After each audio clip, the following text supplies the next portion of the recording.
In God's house, two men everyone respected made me an object for their pleasure. My own father displayed me on the altar while the pastor watched from the shadows. For years I prayed for someone to hear me, until I realized I would have to be my own salvation. Good morning, good afternoon, or good evening, my dears. What a joy to be here with you once again. I'm Cecilia Ann Thompson, 72 years old, and blessed with a full life. I was born in Riverdale, Nebraska, but today I live in this lovely little town of Oakwood, Minnesota, where I found my peaceful corner after life's many twists and turns. These days, my daily routine is simple and filled with love. I wake up early, before the sun rises, to prepare fresh coffee for my Robert, my life partner for 50 years.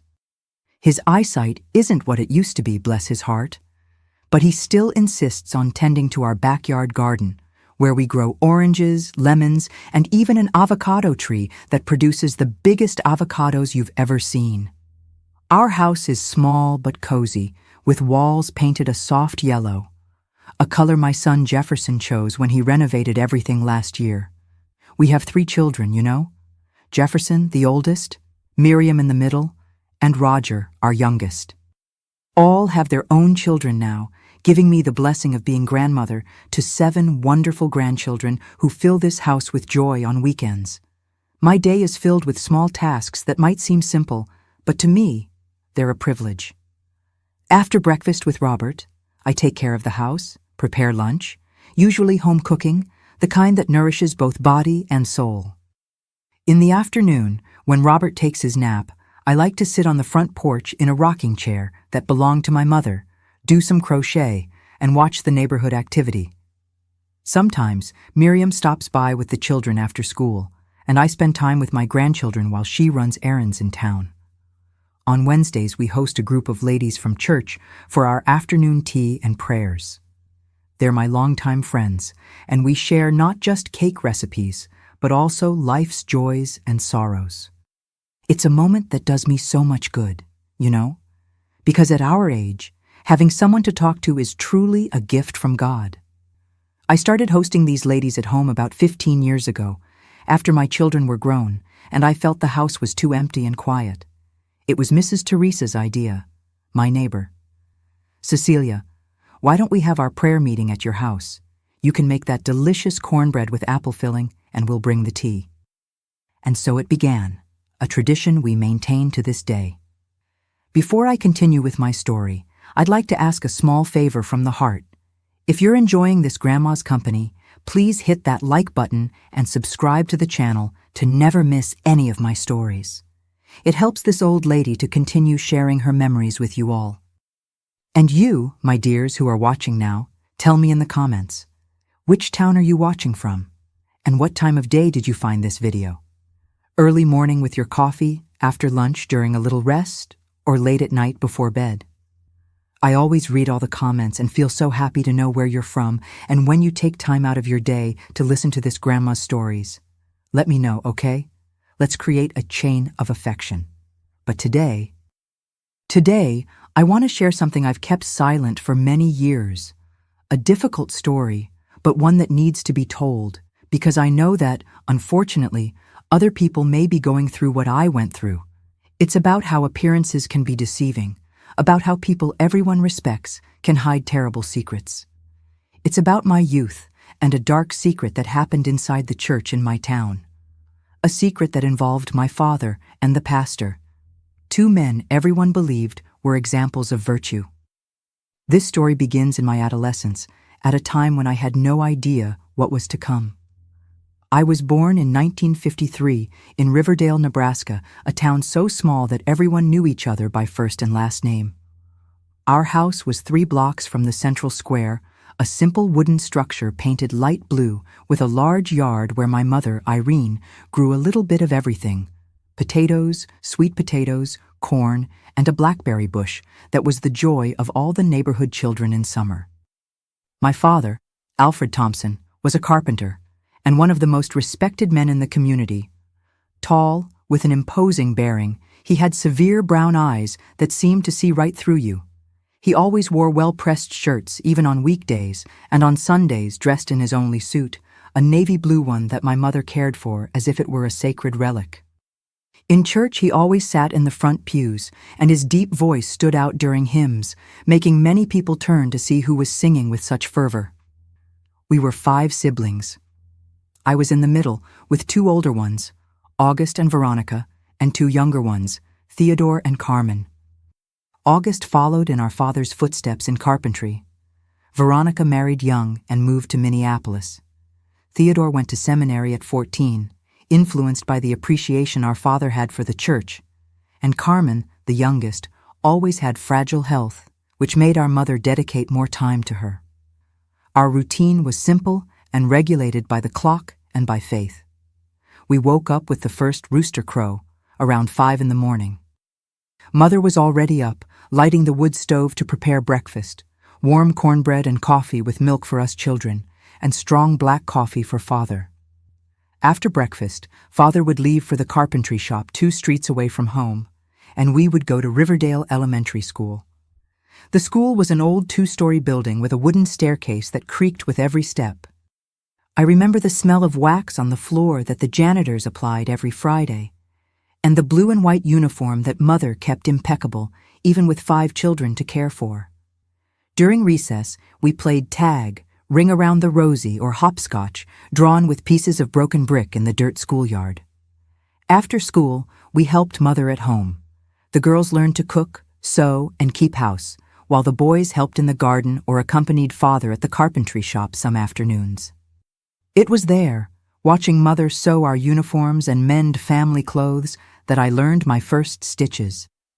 She had a black and gold Singer pedal machine that I keep as a treasure today. Sundays were sacred for 2 things, the 9 o'clock service and family lunch. First Baptist Church, the town's main church, was the heart of Riverdale. Built in the early century, it had colored stained glass that projected magical lights on the stone floor when the sun shone through them.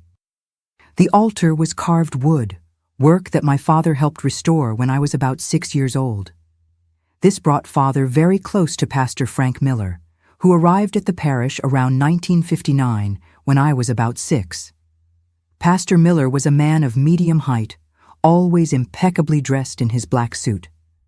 He had a round, ruddy face and wore thick-framed glasses that magnified his blue eyes. His voice during sermons was soft but firm, and he had a special way of making everyone feel touched by his words, as if speaking directly to each of us. He quickly became beloved by the entire community, and his friendship with my father was a source of pride for our family. "Alfred is my right-hand man," the pastor would tell everyone, "a God-fearing man like few others." And Father returned the admiration, always inviting the pastor for Sunday lunch with us, at least twice a month. These were special lunches, where Mother went all out with fried chicken and grits, typical of the region, or her special Sunday spread that included mashed potatoes, green beans, cornbread, gravy, and her famous apple pie, served especially on festive days.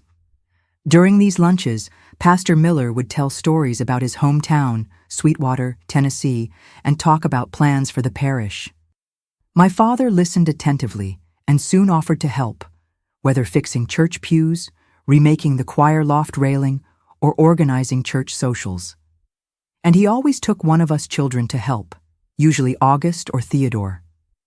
I rarely went, as Father said, "Church is no place for a girl to be alone." Ironically, I later discovered the real reason for this apparent care. Life in Riverdale in the 50s and 60s was marked by seasons and religious festivals. During the summer revival, in July, the entire town participated in tent meetings, processions, and the church social, where booths sold hot cider, peanut brittle, and fresh corn.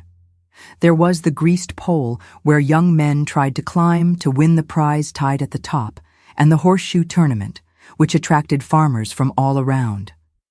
At home, we were raised with strict discipline. Father didn't allow tardiness, poorly ironed clothes, or incomplete homework. He used his belt to correct any misbehavior, especially with the boys. With us girls, he used more words, but they were so harsh that sometimes we would have preferred the belt. Girls have to be as pure as the Virgin Mary, he always said. Any stain on your reputation never comes out. Until I was 12, I believed my father was the most upright man in the world. I admired his posture in church, the respect everyone had for him, and how he was never late for anything. August and Veronica sometimes commented that he was too severe, but to me, he was just a father who wanted the best for his children. Mother, always quiet and submissive, never contradicted his decisions, even when her eyes welled up seeing one of her children being punished. It was around that age that I began to notice small changes in my father's behavior. When he returned from church after helping with maintenance, usually late at night, he brought with him a smell of whiskey that he tried to disguise with peppermint candies. His eyes looked different. There was something in them that caused me inexplicable discomfort. And he began to observe me in a strange way, especially when I changed clothes in the room I shared with my sisters and forgot to lock the door. I remember one afternoon, shortly before my 13th birthday, when I was sewing with Mother on the porch. Father arrived home from the carpentry shop earlier than usual and watched us for a while, leaning on the doorframe. Suddenly he said, "Cecilia is becoming a young lady, Irene. It's time for her to learn more about the ways of the Lord." Mother merely nodded, without raising her eyes from the fabric, but I noticed how her fingers trembled slightly as she made the next stitch. That night, I had difficulty sleeping. There was something in my father's voice, in the way his eyes followed me for the rest of the day, that left me restless. It was as if a cold wind had entered our house, announcing a storm that I couldn't yet see, but could already feel. It was on a Wednesday night, 2 weeks after my 13th birthday, that everything began. I remember it like it was yesterday. We were having dinner, beans with rice, collard greens, and some pork left over from Sunday. Father, who normally spoke little during meals, suddenly announced, "Cecilia will start accompanying me on visits to the church." Mother quickly raised her eyes, something rare for her as she usually kept her eyes lowered. "But Alfred, the girl has school early," she tried to argue in an almost inaudible voice. "Religious education is as important as book learning, Irene," Father responded dryly. "Pastor Miller and I agree that it's time she learns more deeply about the services of the Lord's house." Mother said nothing more, just nodded and looked back at her plate. Veronica, who still lived with us at that time, looked at me with an expression I couldn't decipher. It seemed like concern mixed with a deep sadness. That same night, after everyone had gone to bed, Father knocked on the door of the room I shared with my sisters. "Get ready, Cecilia. We're going to church." Confused, I put on a simple dress over my nightgown, combed my hair, and put on my shoes. It was almost 10 o'clock at night, a time when the church would normally be closed. When I questioned Father about this, he responded with irritation in his voice. "God's servant can enter the Lord's house at any hour, and I have the key that Pastor Miller entrusted to me for maintenance." The walk to church was silent. The streets of Riverdale were deserted at that hour, lit only by the few yellow streetlights. The sky was overcast without stars, and a cold wind blew, making the dry leaves dance on the ground. I remember hugging myself, feeling a shiver that wasn't just from the cold of the night. The First Baptist Church looked different in the darkness. Its steeple rose like shadows against the sky, and the stained glass, without the sunlight to pass through them, were just dark spots on the walls. Father unlocked the side door, the one that gave access to the sacristy, and we entered. The creak of the door echoed through the empty space, making my heart race. Inside the church, only a few votive candles near the altar were lit, creating shadows that danced on the walls. The smell of wax and incense filled the air. Father lit 2 more candles and placed them on the altar. "Come here, Cecilia," he called, his voice sounding strangely loud in the silence of the sacred place. I approached slowly, feeling my knees tremble without understanding why. There was something in his look, something I had never seen before. "Do you know why we're here?" he asked, while placing his hands on my shoulders. To pray, Father? I responded uncertainly. He smiled, but it wasn't a kind smile. It was something different, which made my stomach contract. We're here for you to learn about humility and obedience before God, he said, gripping my shoulders with more force. The body is a temple, but also a source of sin. You're growing up, becoming a woman, and need to learn to purify yourself. Confused and frightened, I stayed silent, not understanding what he meant. It was then that Father took a step back and said the words that would mark the beginning of my nightmare. "Remove your dress, Cecilia." "What, Father?" I asked, thinking I had heard wrong. "Remove the dress. Here, in God's house, you will learn to be ashamed of your sinful body." My eyes filled with tears as I stood paralyzed, unable to comprehend what was happening. "But Father, why?" "Don't question." He raised his voice, making it echo off the church walls. "Eve questioned God and brought sin into the world. You will learn to obey without questioning." With trembling hands and silent tears running down my face, I began to unbutton the simple blue cotton dress. Shame burned my face as I stood only in my undergarments in front of the altar. Father's gaze traveled over me from head to toe, making me feel dirty in a way I had never felt before. "Now kneel and pray," he ordered, pointing to the altar. "Pray for God to forgive the vanity and lust that begin to grow in you." I knelt on the cold stone floor, shivering from cold and fear. Tears blurred my vision as I tried to pray, but the words wouldn't come. How could God want this? How could my father, the man everyone respected, make me go through such humiliation? While I was kneeling, I heard a subtle noise coming from the sacristy. A movement, a contained sigh, something that made me turn my head quickly. For an instant, I had the impression of seeing a shadow moving, as if someone was watching. But the sacristy was too dark to be sure. "Don't get distracted," Father's voice cut through my thoughts. "You are before God." We stayed like this for almost an hour, me kneeling, praying amid silent sobs, and my father standing, observing me with that look I had never seen before. When he finally allowed me to put my dress back on, my legs were numb and my knees bruised from prolonged contact with the stone floor. On the way back home, Father spoke only once. "This will happen every week. It's for your own good, for your purification, and don't you dare tell anyone, especially your mother. This is between you, me, and God." That night, I couldn't sleep. Lying in the bed I shared with Carmen, I looked at the wooden ceiling, trying to understand what had happened. Beside me, my younger sister slept peacefully, unaware of the horror I had just experienced. I wanted to tell someone, ask for help, but who? Mother lived under Father's yoke as much as we children did. My older siblings no longer lived at home. And in small Riverdale, Nebraska, the word of Alfred Thompson was worth more than that of anyone else, especially that of a 13-year-old girl. The following week, it happened again. And the next one, too. Each visit to the church became more difficult than the previous one.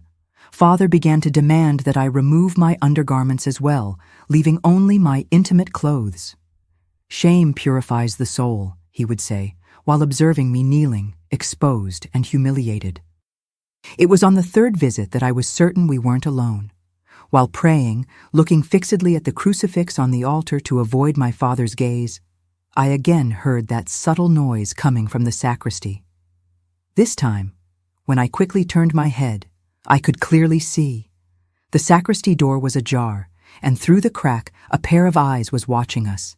They were the blue eyes, magnified by the thick-framed glasses of Pastor Miller. My blood froze in my veins. The pastor, the man who should be God's representative on earth, was there, hidden, watching my humiliation. It wasn't just my father, it was both of them, united in a perverse pact that profaned the very place they should protect. When our gazes met, he quickly retreated into the shadows. But I knew what I had seen, and that certainty hit me like a punch to the stomach. The two figures of maximum authority in my life, My father and the pastor were betraying me in the most cruel way possible. "Father," I whispered, still looking at the sacristy door. "There's someone there." My father followed my gaze and, to my surprise, smiled. It wasn't a smile of shame or guilt, but of satisfaction. "It's just Pastor Miller," he answered naturally. "He's praying for your soul." At that moment, I understood the extent of the horror. It wasn't a secret my father kept from the pastor. It was a secret they shared. A silent agreement where my father exercised power over me, and the pastor observed, hidden in the shadows of the sacristy. The nighttime visits to the church continued for weeks, then months. Always the same ritual. Me, forced to be without clothes, kneeling in forced prayer, my father openly observing, and the pastor, hidden but present. With each visit, I felt a part of me dying, the faith I once had shattering like the pieces of a broken stained glass window. At school, my performance began to decline. I couldn't concentrate. I fell asleep during classes after sleepless nights. The teachers noticed the change, but attributed it to the tiredness of age or the difficult phase of adolescence. At home, I became quiet and withdrawn. I avoided being alone with my father and would shrink when he approached. Mother noticed the change in my behavior. One afternoon, while we were washing clothes together at the backyard sink, she gently touched my arm. "Is something happening, my daughter?" she asked, her eyes revealing genuine concern. I wanted to tell everything, to throw out the weight of that horrible secret. But at the exact moment I opened my mouth to speak, I saw Father standing at the back door, watching us with those eyes that now caused me so much terror. The message was clear. He was always vigilant, always ready to ensure my silence. "It's nothing, Mother," I answered, lowering my eyes to the soapy clothes. "I just haven't been sleeping well." At night, lying in bed, I began to plan an escape. Maybe I could go to Minneapolis, find my sister Veronica, or perhaps to Chicago, where a cousin of Mother's lived. But how could a 13-year-old girl, then 14, 15 years old, travel alone? Where would I get money for the ticket? And even if I managed to escape, the word of Alfred Thompson would arrive before me, painting me as an ungrateful and lying daughter. It was when I turned 16 that things got even worse. In one of the nighttime visits to the church, Pastor Miller was no longer content to observe from the shadows. He came out of the sacristy and came to the altar, standing next to my father. "Cecilia is becoming a woman," he said to my father, without even looking at me, as if I were an object being evaluated. "The humiliation is working. She is learning the necessary submission." My father nodded, proud, as if they were discussing the progress of a carpentry project and not the systematic destruction of my dignity and faith. It was on that night that, for the first time, the pastor also gave me direct orders, telling me to stand in different positions for better contemplation of sin. The horror now had two faces, two voices, two pairs of eyes watching me. The place that should have been sacred, the church where I was baptized and had my first communion, had been transformed into the chamber of my personal torment. And the two people who should protect me, my father by the nature of blood, the pastor by the duty of his office, were my tormentors. I began to get sick frequently. Unexplainable fevers, stomach pains, nightmares that made me wake up screaming in the middle of the night. My body was manifesting what my voice couldn't express. Mother took me to the doctor in Lincoln, a larger city near Riverdale, but the exams showed nothing physical. "It's nerves," said the doctor, prescribing a mild sedative. The nerves, of course, had a name and surname. They had the face of my father and Pastor Miller. They had the echo of their footsteps in the empty church at night. They had the cold of the stone floor on my bruised knees. One night, after another session of humiliation in the church, I made a desperate decision. I couldn't continue living like this. If I couldn't escape, if I couldn't speak, perhaps I could end everything in another way. The next day, I took some of the sedative pills the doctor had prescribed and hid them under the mattress. Each day, I saved one or two, accumulating enough for what I planned to do. But fate, or perhaps God, the real one, not the one my father and the pastor distorted, had other plans for me. The morning after the day I decided I would take all the pills at once, the announcement that would change everything arrived in Riverdale. The regional church director, Reverend James Evans, would make a visit to the parish for a special confirmation service. The announcement of the director's visit lit a small flame of hope in me.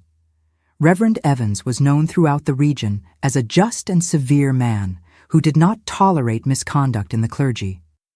His visits to parishes were rare and always caused a commotion. It was as if a general was coming to inspect the troops. Pastor Miller, normally so sure of himself, seemed nervous in the services that followed the announcement. "The director will arrive in 3 weeks," he informed us one Sunday, his voice betraying a slight tremor. "We need to prepare everything to receive him with the dignity he deserves." I observed how my father and the pastor exchanged tense looks after the announcement. Something about the authority that Reverend Evans represented worried them, and that concern lit in me the first spark of a plan. Meanwhile, the nighttime visits to the church continued, now with a renewed cruelty, as if the two men felt that their power over me was somehow threatened. On one of those nights, when autumn was already cooling the air of Riverdale, something inside me broke completely. "Today you will be completely bare," ordered my father, his voice carrying that tone I had learned to fear. "No, Father, please," I begged, hugging my own body as if I could protect myself. "It's too cold, and this is—" I didn't finish the sentence. The slap came quick and strong, hitting my face with such force that I staggered backwards, almost falling. "You dare to disobey?" he roared, grabbing my arm with enough force to leave marks. "Who do you think you are to question?" Pastor Miller, who was observing from the dimness, took a step forward. His normally ruddy face was pale, but his eyes shone with a disturbing intensity. "Alfred," he said, his voice falsely gentle, "remember that we are in God's house. Physical violence is not necessary. The girl will learn." He turned to me, and for the first time addressed me directly with that tone he used in Sunday sermons, but now distorted by something terrible. "Cecilia, disobedience is the worst of sins. That's how Eve fell, and that's how all women fall. Do you want to fall into sin?" Trembling uncontrollably, both from cold and fear, I shook my head negatively. "Then prove your obedience," he continued, looking at my clothes. "Prove that you want to be saved." With tears running down my face and a knot in my throat that barely let me breathe, I began to remove my clothes piece by piece.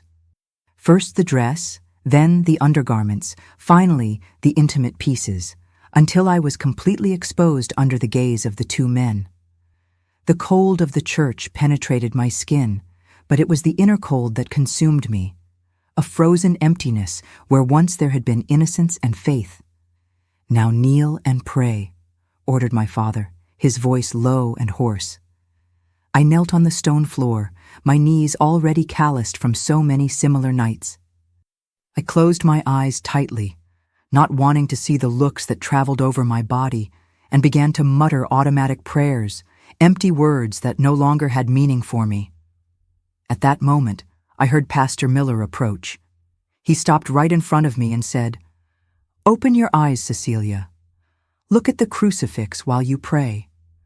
I opened my eyes reluctantly, only to discover that he had positioned himself in such a way that I had to look at him, not at the altar, while praying. His face was a few inches from mine, and there was something in his eyes that made me want to scream, but no sound came from my throat. "Do you understand what we're doing here, don't you?" he asked, his voice just a whisper. "We're saving your soul. The body is just sinful flesh. It needs to be humiliated for the soul to rise." While he spoke, I realized that my father had moved away, going towards the main door of the church. I heard the click of the lock. He was locking us inside the temple. "Your father gave me permission to intensify your purification," continued the pastor, now placing an icy hand on my shoulder. From today, we will deepen your learning. The terror I felt at that moment is something I can't completely describe. It was as if all the air had been sucked out of the church, as if the walls themselves were about to collapse on me. For an instant, I considered running, screaming, fighting. But to where? To whom? Who would believe my word against that of the esteemed Pastor Miller and the respected Alfred Thompson? What happened next remains in my memory as fragmented flashes, distorted images that my mind tried to block to protect me. I remember the pastor's hands, cold as a corpse's, touching me with a pretense of solemnity, as if he were performing some profane ritual. I remember his mumbled prayers while committing those atrocities, using God's name to justify the unjustifiable. I remember my father returning later, observing with an expression that mixed satisfaction and something that only many years later I recognized as guilt. I remember returning home that night, feeling completely empty, as if there was nothing left inside me but a large black hole that consumed everything: hope, faith, dignity. In the days that followed, I couldn't look my mother in the eyes. How could I? What words could express the horror I was living? And even if I found the words, what guarantee did I have that I would be believed? In Riverdale, the word of a teenager was worth nothing against that of a respected family father and a beloved pastor. My health deteriorated drastically. I stopped eating, losing so much weight that my clothes hung on my body like on a hanger. At night, the nightmares were so intense that I would wake up screaming, frightening Carmen, who began to ask to sleep in Mother's room. During the day, I wandered like a ghost through the house and school, present only in body, my mind always distant, seeking an escape that didn't exist. It was Mrs. Clyde, my English teacher, who first noticed the seriousness of the situation. One day, after class, she called me to talk. "Cecilia, what's happening to you?" she asked, her kind eyes showing genuine concern. I wanted to tell. I wanted to pour out all that poison that was corroding me from inside. But the words got stuck in my throat. Years of forced silence and fear had taught me to distrust even kindness. "I'm just tired, teacher," I replied, avoiding her gaze. "Cecilia," she insisted, placing her hand on my shoulder, which made me instinctively recoil. "Whatever is happening, you can count on me. I'm here to help." Those simple words, that sincere offer of help, almost broke my resolution of silence. Almost. But then I remembered what had happened the night before in the church, and fear was stronger. "Thank you, teacher," I murmured, before quickly leaving the room, leaving Mrs. Clyde with an expression of helplessness that added to my own pains. The visits to the church continued, now with increasing cruelty. The pastor, having crossed all the limits of the sacred, seemed increasingly bold in his purifications. My father, at times, seemed uncomfortable with Pastor Miller's excesses, but never enough to interrupt that diabolical pact they had established. One night, while I was dressing after another session of horror, I heard the two talking in low voices near the altar. "I'm worried about the director's visit," the pastor was saying. "Reverend Evans has a reputation for being very rigorous. If he discovers—" "Nobody is going to discover anything," my father responded firmly. "Who would believe her word against ours? We are respected men in the community." "Even so," insisted the pastor, "we need to be more careful in the coming weeks. No visible marks, and maybe it's better to suspend our sessions until the director leaves." My father seemed to consider for a moment, then nodded. "You're right. Let's take a break. The girl isn't going anywhere. We can resume later." That conversation, overheard by chance, planted the seed of my plan. They were afraid of the director. There was someone whose authority they feared, and this was my chance, perhaps the only one I would have. The following week, as agreed between them, there was no nighttime visit to the church. It was the first breath I had in years. I used every minute of that temporary truce to plan, to gather courage. I wouldn't be able to speak directly with the director. I knew I would be prevented. But perhaps I could write, leave a note, something that would reach his hands without my father or the pastor knowing. I began to write a letter, hidden under the covers late at night, using the weak light coming through the window. At first, the words wouldn't come. How to describe the indescribable? How to put the horrors lived on paper without dying of shame? But gradually, like a trickle of water breaking a dam, the words began to flow. Reverend Evans, I wrote with trembling hands. My name is Cecilia Ann Thompson. I am 17 years old, and I am the daughter of Alfred Thompson. What I am about to tell is difficult, but it is the truth before God. I described everything, sparing no details. The nighttime visits to the church, the humiliation, the abuses, the pact between my father and the pastor. Each word I wrote was like pulling a thorn from the soul, painful, but necessary for healing. I finished the letter begging for help, for intervention, for justice. I know I may not be believed, I concluded, but I ask that you, as a representative of God, investigate. Observe how Pastor Miller acts around young girls. Ask the other girls of the parish if he has ever invited them for private conversations in the sacristy. The truth will appear. I folded the letter several times and hid it inside the lining of my Sunday dress, the one I would wear for the special service with the director. Now I just needed to wait and pray. No longer to the distorted God of my father and the pastor, but to a God of justice that I hoped still existed somewhere. The wait was agonizing. Each day seemed to drag on. Each night brought with it the fear that my father would change his mind and resume the visits to the church before the director's arrival. My mother, noticing my growing agitation, tried to calm me in her silent way. Preparing my favorite dishes, arranging my hair with special care, small gestures that said what she couldn't express in words. One afternoon, while helping Mother hang clothes on the clothesline in the backyard, she got closer than normal and whispered, so low I almost didn't hear, "Whatever you're planning, be careful, my daughter." I looked at her surprised, seeing in her eyes a knowledge she had never admitted. Did she know? Had she always known, and like me, was trapped in a web of fear and silence? "Mother," I began, but she shook her head slightly, indicating we shouldn't talk there. Later, when we were alone in the kitchen preparing dinner, she continued in a low voice, "Your father is not the man everyone thinks he is. I've known that for a long time." She paused, kneading the bread dough with more force than necessary. "I can't protect you as I should. I never could. But I want you to know that, whatever happens, I am on your side." Those words, that small confession, were like a balm for my wounded soul. I wasn't completely alone. My mother, in her way limited by the circumstances of her own life, was with me. On the eve of the director's arrival, I couldn't sleep. I spent the night mentally reviewing every detail of the plan. The letter was safe, hidden where no one would find it before the time. All I needed to do was get close enough to the director during the service to deliver it directly into his hands. But what if I couldn't? What if my father or the pastor realized what I was doing? Fear consumed me, bringing with it nausea that made me run to the bathroom several times during the night.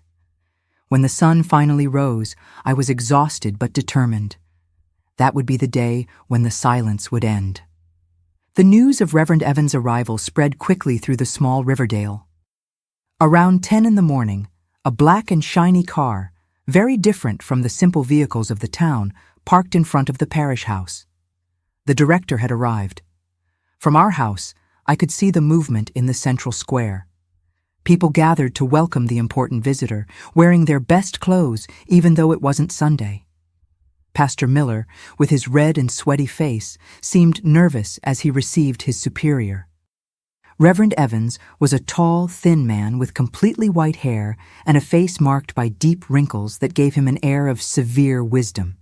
He wore the complete vestments of his position, which made him even more imposing.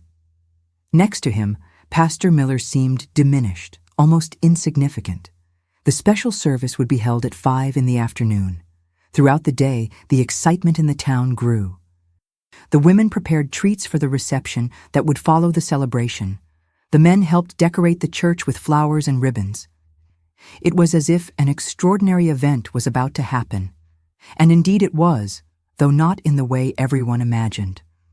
When it was time to get ready for the service, I felt my stomach twisting in knots. I carefully put on my Sunday dress, making sure the letter remained secure in its hiding place. I combed my hair, tied it with ribbons, trying to look as normal as possible, though my heart was beating so hard it seemed like everyone could hear it. "Are you okay?" asked Carmen, noticing my paleness. "You look sick." "I'm fine," I replied automatically, the same answer I had been giving for years, even when I was broken inside. My father entered the room without knocking, as usual. "Are you ready?" he asked, his tone impatient. "I don't want to be late for the director's service." There was something in his eyes, a restlessness that I immediately recognized. Despite his words to the pastor, he was considering resuming the nighttime visits to the church. The truce was near its end. It was today or never. The First Baptist Church had never been so full. People from all over Riverdale, and even from neighboring towns, came for the special service presided over by Reverend Evans. The air was charged with expectation, the murmur of conversations filling the normally silent space. Our family arrived 20 minutes before the start of the celebration, my father insisting on sitting in the first row, as always. "We are important members of this community," he would repeat whenever someone questioned his insistence on being so far forward. Today, that proximity would serve my purpose. Sitting between my mother and my sister Carmen, I was trembling so much that I had to hold my hands in my lap to disguise it. The letter seemed to burn inside the lining of my dress, a secret about to explode. I looked around, trying to appear casual, looking for the best moment to approach the director. Pastor Miller circulated through the church, visibly nervous, adjusting flower arrangements, checking if everything was perfect to impress his superior. When he passed by our bench, he gave me a quick but significant look, a silent reminder of the power he exercised over me, a veiled threat for me to maintain silence. At his side, walking with the solemnity of his position, was Reverend Evans, greeting the faithful with a nod of his head. Up close, he seemed even more imposing.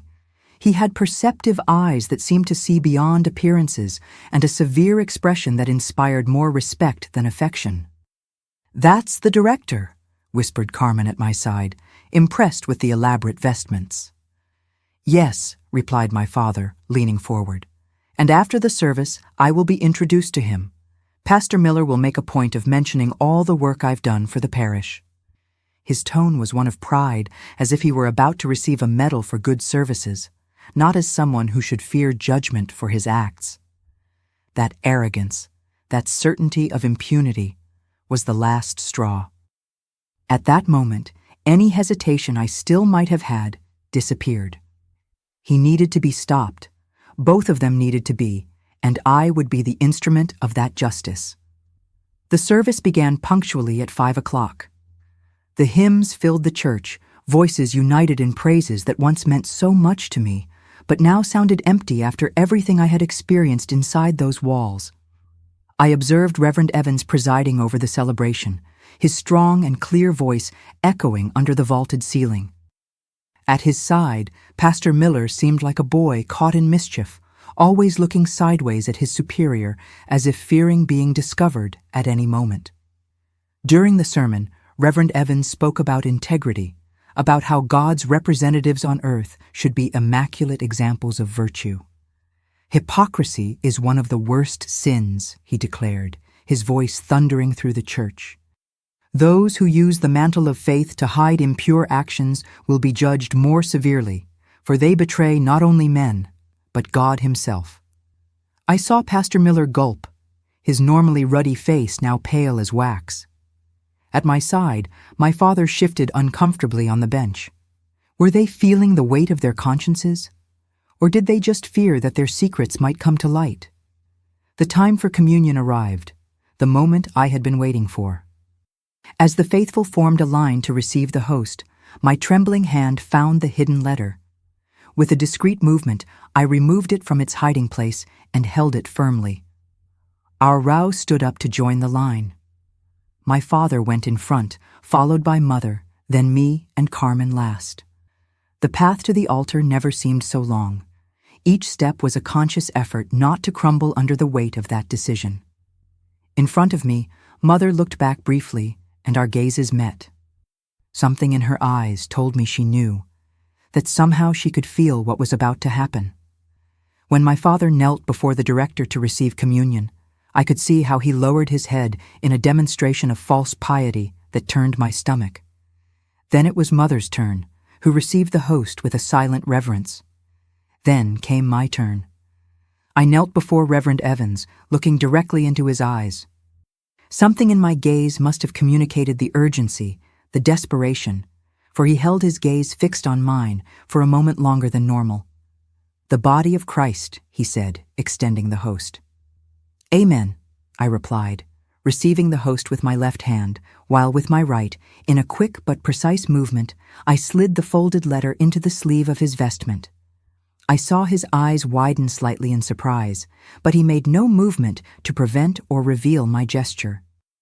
I quickly stood up and returned to the bench, my heart beating so hard that I feared everyone could hear it. Back in my place, I couldn't pray. I just fixed my gaze on the altar, observing Reverend Evans continue to distribute communion. At one point, I saw his free hand discreetly touch the sleeve where I had placed the letter, as if to confirm that something really was there. At my side, my father seemed at peace, absorbed in his prayers, completely unaware of what I had just done. The rest of the service passed like a blur. My hands were icy, my mouth dry, my mind alternating between the terror of what could happen if my plan went wrong and the desperate hope that finally someone would hear me. After the final blessing, Reverend Evans announced that he would receive greetings from the faithful at the parish house, where a small reception would also be served. My father, eager to impress the director, insisted that the whole family go. "It's an honor to be received by the director," he declared, adjusting his tie as we left the church. At the parish house, the tension within me grew with each minute. The place was full, people crowding to speak with Reverend Evans, who received everyone with a contained but polite smile. I observed him from afar, noticing how, at a certain moment, he discreetly moved away to a side room. Minutes later, he returned with a different expression, more serious, more concentrated. His eyes scanned the room until they found mine. For the briefest moment, our gazes crossed, and I felt that he had read my letter. A chill ran down my spine. I didn't know if from fear or relief. "Pastor Miller," Reverend Evans' voice cut through the buzz of the room like a knife. "I need to speak with you in private. Now." The tone admitted no refusal. Pastor Miller, who was animatedly conversing with some influential members of the community, stopped in the middle of a sentence. His face, already naturally ruddy, acquired an almost purple tone. "Of course, Reverend," he replied, trying to maintain his composure, but his voice betrayed his nervousness. The two retired to the office of the parish house, leaving behind a momentary silence, followed by a murmur of curiosity. What could be so urgent?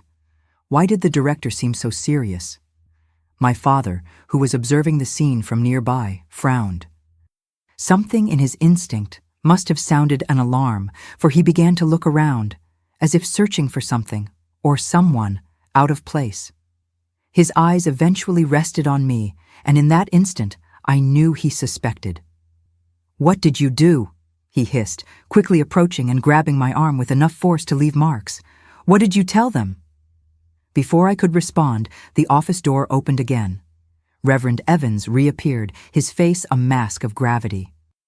At his side, Pastor Miller seemed to have aged 10 years in a matter of minutes, pale, trembling, defeated. "Ladies and gentlemen," announced Reverend Evans, his firm and authoritative voice instantly silencing the room, "I ask that everyone leave, except the Thompson family. I have an urgent matter to discuss with Mr. Alfred and his family." A murmur of surprise went through the room. No one knew what was happening, but everyone felt that something extraordinary was about to occur. Reluctantly, the guests began to leave, casting curious glances in our direction. When the last guest left and the door closed, only us remained: my family, the director, and a visibly disturbed Pastor Miller. The silence that followed was dense, almost suffocating. "Mr. Thompson," began Reverend Evans, his voice now icy, "I received today very serious information about your conduct and Pastor Miller's that, if true, constitutes not only a mortal sin, but also a crime before the laws of men."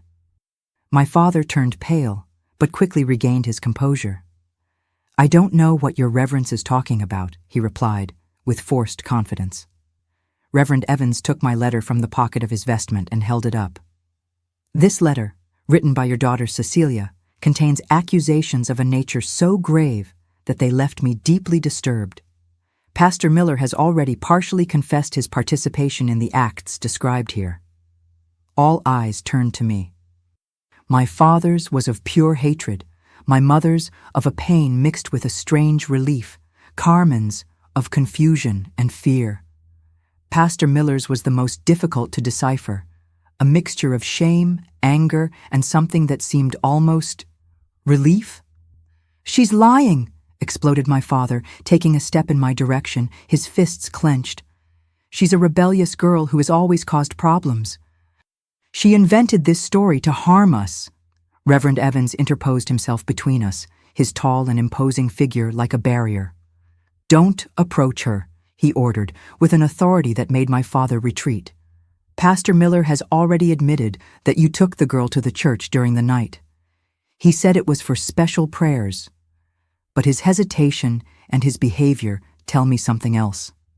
My father looked at the pastor with disbelief, as if he had been betrayed. "You told him? You broke our agreement?" Those words were his condemnation. The involuntary confession hung in the air, heavy and irrefutable. "So it's true," said Reverend Evans, his voice now trembling with indignation. "You really—" He couldn't finish the sentence, as if the words were too horrible to be pronounced. It was at that moment that something inside me broke completely. Years of forced silence, of humiliation, of suppressed pain, everything exploded in a scream that seemed to come from the depths of my soul. "It's true! Everything is true!" I screamed, tears streaming down my face. "They took me to the church at night. Father forced me to remove everything in front of the altar, said it was to purify me. And the pastor would hide, watching everything. Then he began to participate too." I couldn't continue. Sobs shook my body with such force that I could barely stand. Mother ran to me, enveloping me in her thin but surprisingly strong arms. My daughter," she repeated, crying too. "Why didn't you tell me? Why didn't you let me help?" "He said he would kill you if I told," I replied between sobs. "Said no one would believe me, that everyone would think I was a liar, a sinner." Reverend Evans watched the scene with a mixture of horror and compassion. Then, turning to my father and the pastor, his face hardened again. "Alfred Thompson, from this moment you are forbidden from entering any church in this region. As for you, Pastor Miller, you are suspended from all your pastoral duties until further notice. Tomorrow itself I will communicate the case to the civil authorities. What you did is not only a mortal sin, it is a crime that must be punished by the laws of men." My father, seeing his world crumble, made one last desperate effort. "You're going to believe the word of a disturbed girl against mine, against that of a pastor? No one in town will believe this. No one."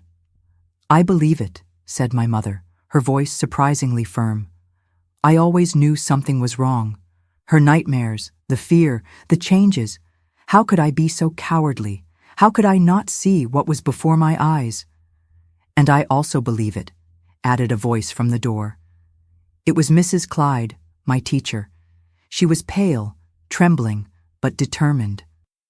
"For months I've noticed the changes in Cecilia. I tried to talk to her, but there was always a barrier of fear. Now I understand why. I don't know how she knew what was happening, how she arrived at that crucial moment. Perhaps she heard rumors about the private meeting. Perhaps she was guided by some intuition.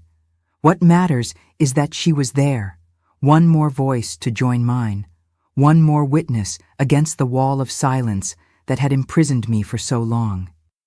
My father, finding himself cornered, resorted to the last weapon he had always used so well, violence.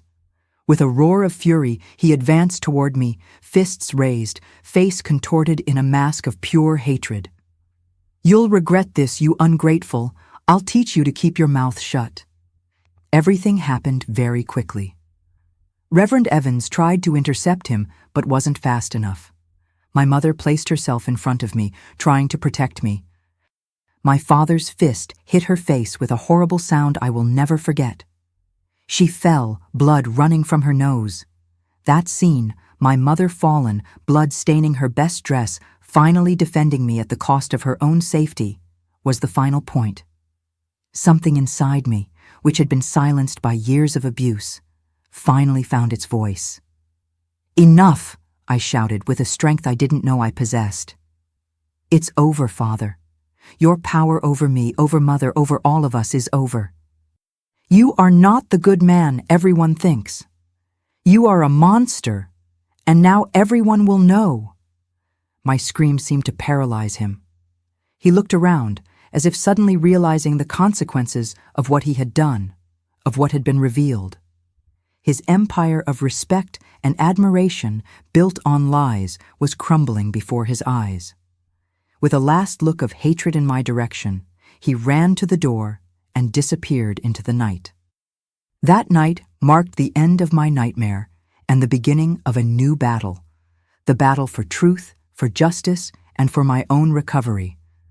But for the first time in years, as I helped my mother to stand up, as I received the support of Mrs. Clyde and the protection of Reverend Evans, I felt something I had forgotten: hope.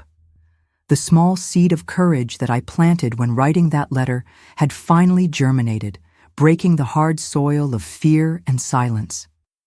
And although the path ahead was uncertain and certainly difficult, I was no longer alone. The truth, as painful as it was, had finally come to light. The days following the confrontation at the parish house were a whirlwind. My father had disappeared on the night of the revelation, fleeing like the coward he was beneath that facade of a respectable man. Pastor Miller was immediately removed from his duties and taken by Reverend Evans to the regional headquarters in Omaha, where he would remain until the ecclesiastical and civil authorities decided his fate. For me and my mother, a difficult but liberating journey began. At dawn the next day, we were still at the parish house, where we had spent the night under Reverend Evans' protection. My mother had a swollen face from the blow she had received, but there was a determination in her eyes that I had never seen before. "We can't go back to that house," she said, holding my hands between hers, "not after everything that happened there." "But where will we go, Mother?" I asked, feeling the weight of uncertainty upon us. It was Mrs. Clyde who offered us the first shelter. "Come to my house," she said firmly. "I have an extra room, and you can stay as long as necessary." That teacher, whom I had always admired for her intelligence and kindness, became the first person to extend a hand when we needed it most.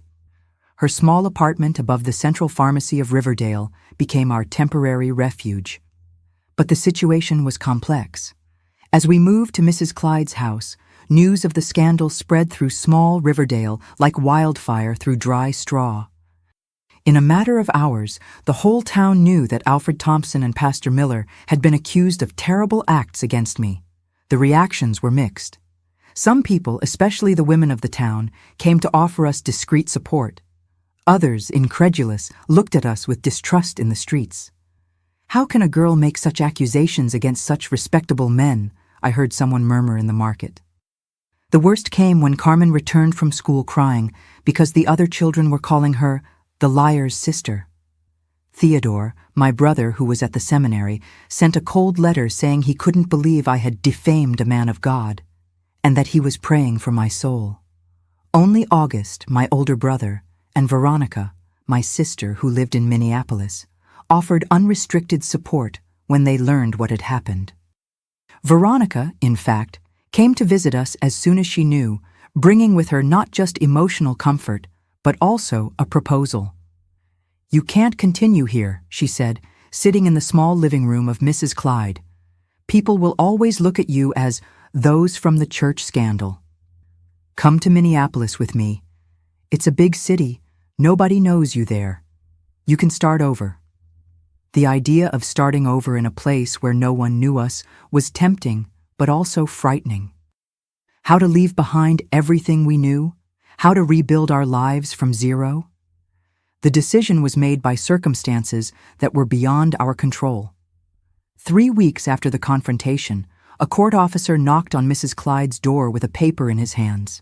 It was a summons. My mother and I should appear at the courthouse in Lincoln to testify in the case against my father and Pastor Miller.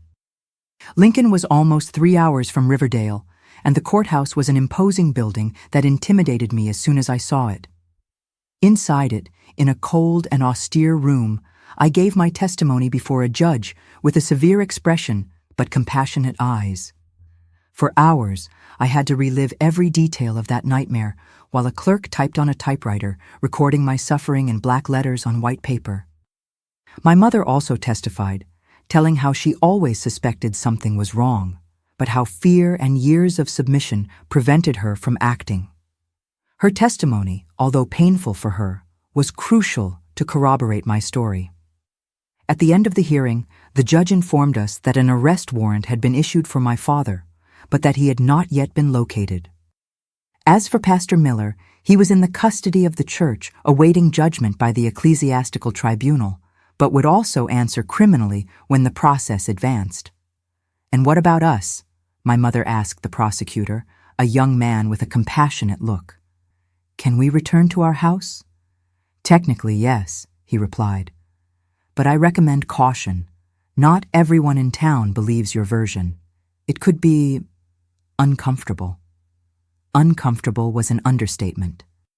When we returned to Riverdale that night, we found our house with broken windows and horrible words painted on the facade. Someone had tried to set fire to the porch, but the neighbors had managed to put out the fire before it spread. It was the last straw. That same night, sitting around Mrs. Clyde's table, we made the decision. We would go to Minneapolis with Veronica. "I have a small but cozy apartment," said my sister. "There's enough space for the 3 of us, and I know a textile factory that's hiring. Mother could work there. And you, Cecilia, could finish your studies at a different school where no one knows your story." The prospect of a new beginning, away from the shadows of the past, finally lit a small flame of hope in my heart. It was frightening, yes, but also liberating. The next morning, we began to pack the little we had managed to save from our house. As we folded clothes and separated the few objects of sentimental value, Carmen, who had been strangely quiet, finally spoke. "I still don't understand why Father did that to you, Cecilia." The room fell silent. How to explain to a 12-year-old girl the evil that exists in the world? How to make her understand something that even I didn't completely comprehend? "Some people, even those who seem good on the outside, have darkness inside them," Mother replied, saving me from having to find words. "Your father, he wasn't the man he pretended to be all these years. But what now? Will he never come back?" asked Carmen, her voice small and fragile. "I don't know, my daughter," Mother replied honestly. "But for now, we have to think about building a new life for ourselves." 3 days later, we left for Minneapolis on an interstate bus. We carried only 2 suitcases each, containing all that remained of our previous lives. Looking through the window as the bus left Riverdale, I felt a mixture of sadness and relief. I was leaving behind the scene of my worst nightmare, but also the only home I had ever known. The journey was long and silent.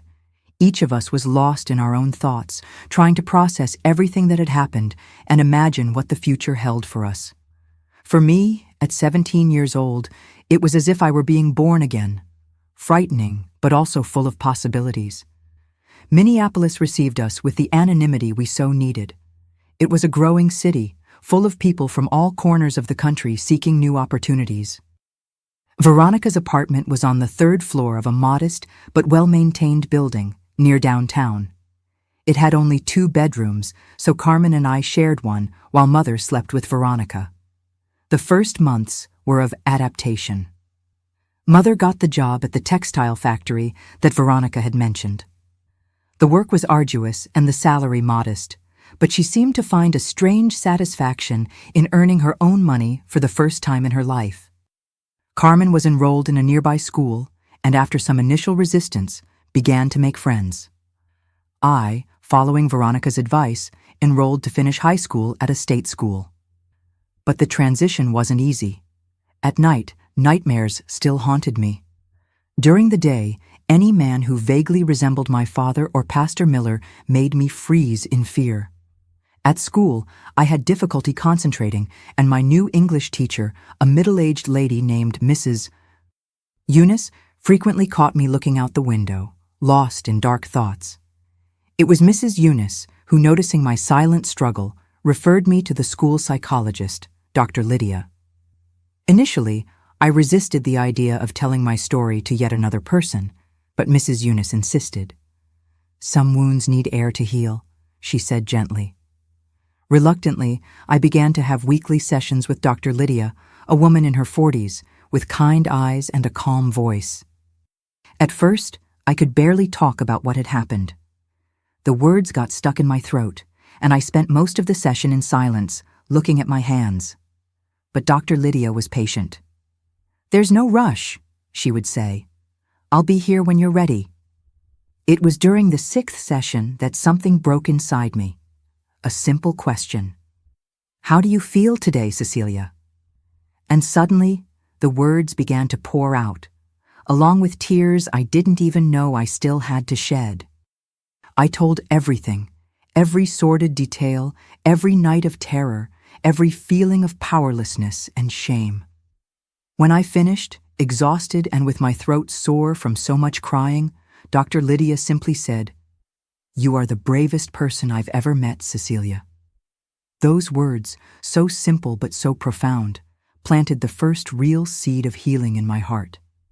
If this woman, who heard difficult stories every day, thought I was brave, perhaps there was something of value in me after all. The sessions with Dr. Lydia continued, becoming a safe harbor in my new life. Slowly, I began to process the trauma, to understand that what happened wasn't my fault, that I had nothing to be ashamed of. Meanwhile, life in Minneapolis followed its course. Veronica introduced us to some of her friends, and we began to build a small support network. Mother, for the first time in her life, was making her own choices, discovering who she was outside the dominating shadow of my father. It was at one of these small social gatherings, a barbecue in the backyard of a colleague of Veronica's, that I met Robert. He was a few years older than me, an engineering student at the local university, with a shy smile and eyes that seemed to see through the masks we all wear. Our first meeting was brief, just a casual conversation while we served our plates. But there was something about him, a gentleness without demands, that intrigued me. When he asked if he could see me again, I was surprised at myself for saying yes. Our first date was a walk in the city park, followed by a coffee at an unpretentious diner. We talked about books, movies, dreams for the future, light, safe subjects. But there were moments when our gazes met, and I felt that he perceived there was more to my story than I was sharing. It was on the third date that I finally told him. We were sitting on a park bench watching the sunset, when suddenly I felt the need to be honest. If this nascent relationship was going anywhere, he needed to know who I was, what I had lived through. "There's something I need to tell you," I began, my voice trembling. "Something about my past." Robert listened in silence as I narrated, in a summarized but honest form, what had happened in Riverdale. I didn't go into graphic details, but I didn't omit the essence of the truth. When I finished, I was trembling, my eyes fixed on the ground, afraid to see repulsion or pity in his face. Instead, I felt his hand cover mine, a light touch, respectful of my limits, but present. "Thank you for trusting me with this," he said simply. "You are a survivor, Cecilia, and I admire you even more for it." At that moment, something changed between us. It wasn't a grand declaration of love. There were no grandiose promises. Just a mutual understanding, a respect that would form the basis of everything that would come later. Our relationship progressed slowly, at my pace. Robert never pressured, never demanded more than I was ready to give. With patience and gentleness, he showed me that not all men were like my father or Pastor Miller. That touch could be an expression of genuine affection, not of power or domination. Meanwhile, a chapter of the past finally closed. Almost a year after our escape from Riverdale, we received the news. My father had been found in a town in rural Iowa, living under a false name. He was arrested and brought to trial. I was called to testify again, this time in a formal court. It was one of the most difficult experiences of my life, to be in the same room with him again, to feel his hateful gaze as I told my story once more. But this time, I wasn't alone. Mother, Veronica, Carmen, and, to my surprise and gratitude, Robert were there, sitting in the first row, giving me the strength I needed.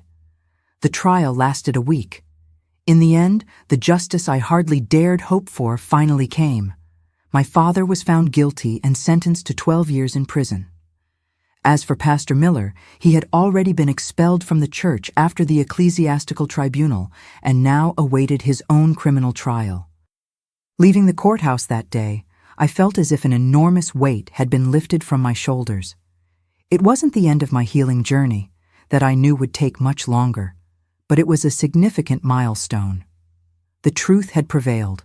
I had been heard, believed, validated. Back in Minneapolis, with the shadow of the trial finally behind us, life began to take on a new rhythm. I finished high school and, encouraged by Robert and Dr. Lydia, I enrolled for entrance exams at the University of Minnesota, dreaming of becoming a teacher.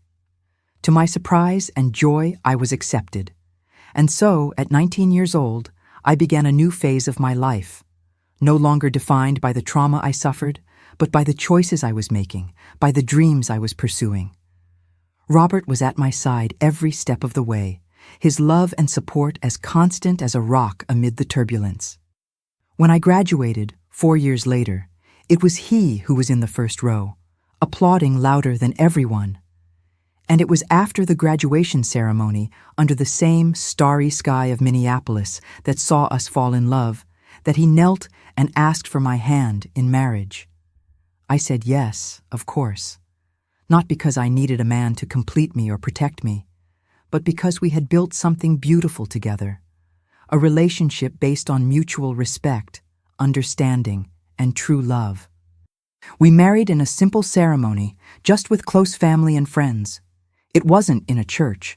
I could never enter one again without feeling chills, but in a flowery garden, under the golden light of the setting sun. Mother cried throughout the ceremony, but they were tears of joy. Veronica was my maid of honor.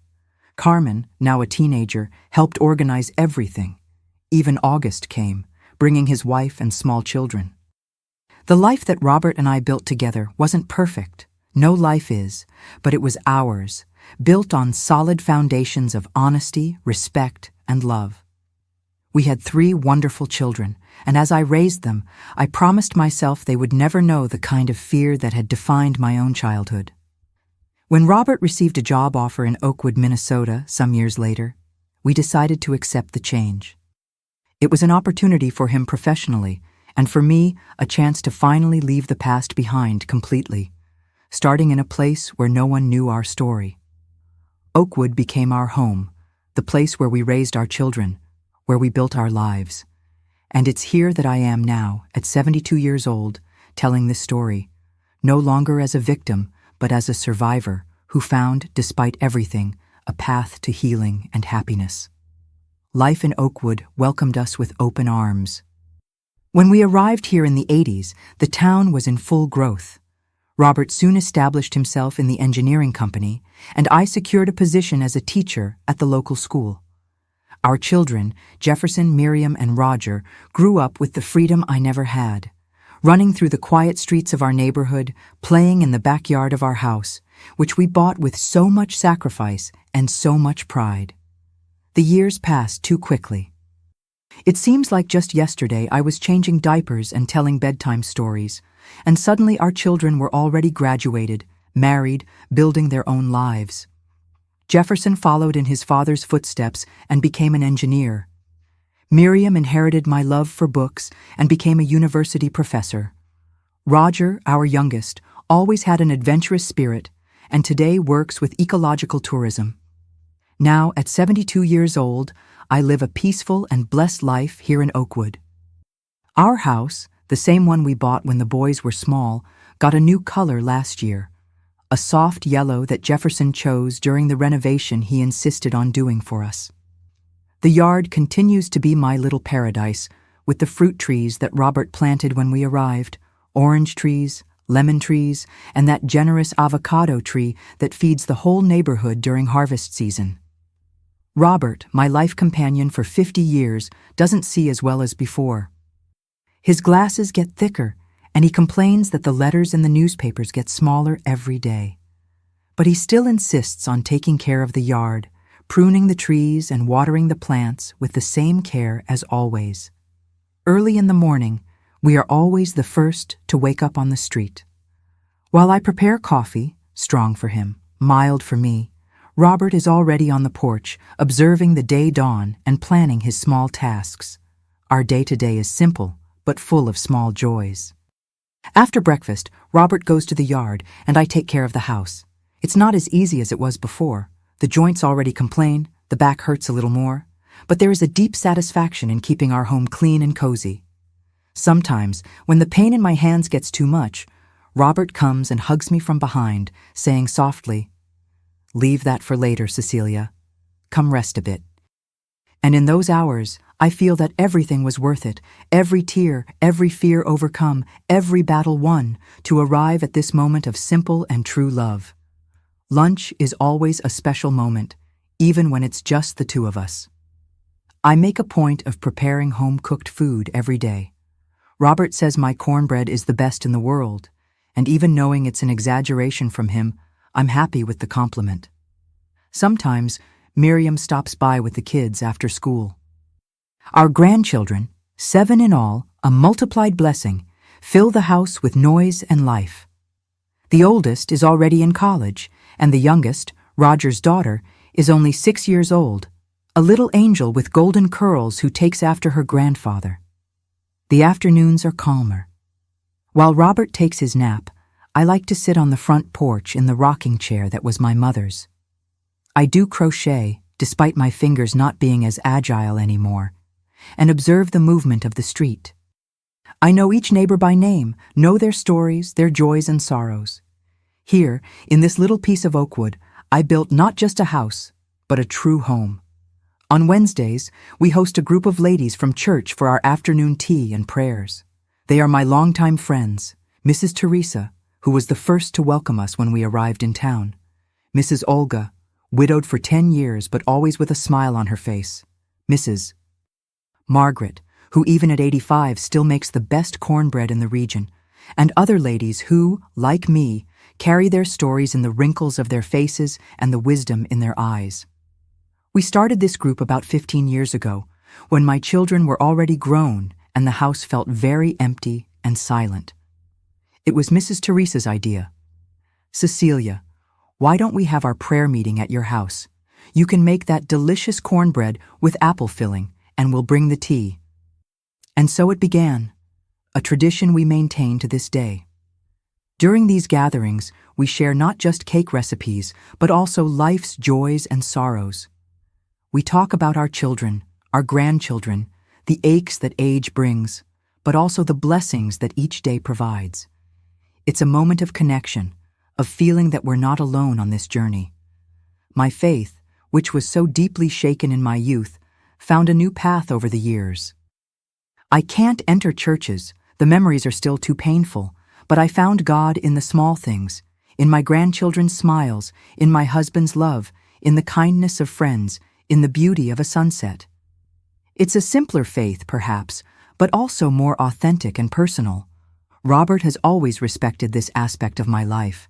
He goes to church on Sundays, but has never pressured me to accompany him. Instead, we created our own sacred rituals: a prayer of gratitude before meals, a moment of contemplative silence at the end of the day, a conversation about the blessings received while we watch the stars from our porch.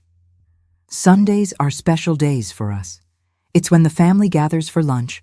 Not everyone can come, of course. Each has their own life now. But we make a point of keeping this tradition alive.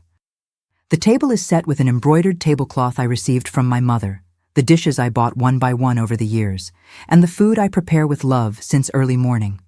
Seeing my children and grandchildren gathered, talking, laughing, sometimes even arguing, because that's what family is like, fills me with a joy I can't explain. I look at them and think about everything I went through, how I got here, and I feel a profound gratitude for having found the strength to break that cycle of abuse and build something completely different for my own family. Not everything is rosy, of course. Age brings its limitations and losses. Many dear friends have already passed away. Mother died 15 years ago, in peace, surrounded by us. Veronica, my sister, who was so fundamental in my life, passed away 5 years ago, leaving a void that will never be filled. Carmen lives in Chicago. We don't see each other as often as I'd like, but we talk on the phone every week.